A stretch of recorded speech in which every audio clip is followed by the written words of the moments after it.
पत्रकार मंडळाचा धन्यवाद देऊ इच्छितो.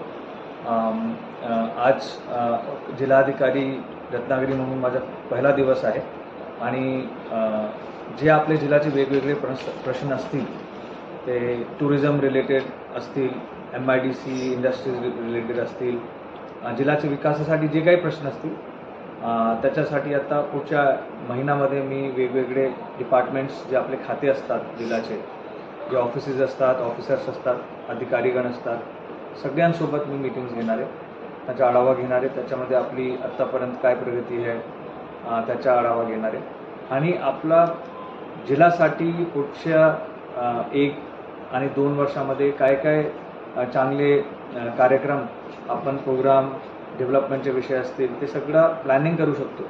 ते माननीय आपले CM साहेब, डेप्टी CMs, माननीय गार्जन मिनिस्टर, आपले पालकमंत्री सामंत साहेब, त्यांचे सगळ्यांचे मार्गदर्शनामध्ये चांगलं प्लॅनिंग करून आपण टुरिझम असतील, इंडस्ट्रीज असतील, स्वच्छता असेल, आरोग्याचे विषय असतील, जिल्ह्यामध्ये एवढा मोठा ॲग्रिकल्चरचा पोटेन्शियल आहे, आपल्याकडे आंबे अल्फॉन्झो आहे, आपल्याकडे कॅशूज आहे, तर हे सगळ्या बाबतीत एक चांगलं प्लॅनिंग करून आपण एक प्लॅनिंग करणार आहे आणि ते ऑब्व्हियसली ते सगळ्यांसोबत शेअर पण करणार. माझं आव्हान आहे की रत्नागिरी एक म्हणजे तुम्ही नाव जर बघितला तो रत्ना म्हणजे रत्नाची गिरी, ते एक अतिशय चांगला जिल्हा आहे, सुंदर जिल्हा आहे आणि त्याचे सगळे जे आपले लोक आहेत, रत्नागिरी जे नागरिक आहेत, माझा एक आव्हान आहे की नंबर 1 ते जसं आपण आपलं घर बिलकुल साफसफाई करून चांगलं ठेवतो त्याप्रमाणे आपले शहर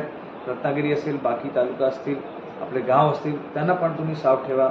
त्याच्याबद्दल आपण सगळे प्रयत्न करूया. आपण पण जिल्हाधिकारी ऑफिस मार्फत आणि जिल्हा परिषद मार्फत याच्यामध्ये खूप चांगले प्रयत्न करणारे आहे. कारण जर आपल्याला टुरिझम वाढवायचे असेल तर ते आपलं पहिला पाऊल ते असलं पाहिजे आणि त्याचबरोबर आपण नागरिक म्हणून आपल्यासोबत जिल्हाधिकारी ऑफिस सगळ्या नागरिकांसाठी 24 तास खुला आहे, ओपन आहे. माझं ऑफिस पण खुलं आहे. आपले जे काही प्रश्न असतील आपण टेक्नॉलॉजी पण वापरून आपल्यापर्यंत जाण्याचे प्रयत्न करणार आहे. तो आपण कधीही आपल्याकडे येऊन जे काही आपले प्रश्न असतील ते आपल्यासमोर मांडू शकतो आणि आपण जिल्हाधिकारी म्हणून आणि जिल्हाधिकारी ऑफिस म्हणून आपण सगळ्यांना सोडण्याची प्रयत्न करू. थँक्यू.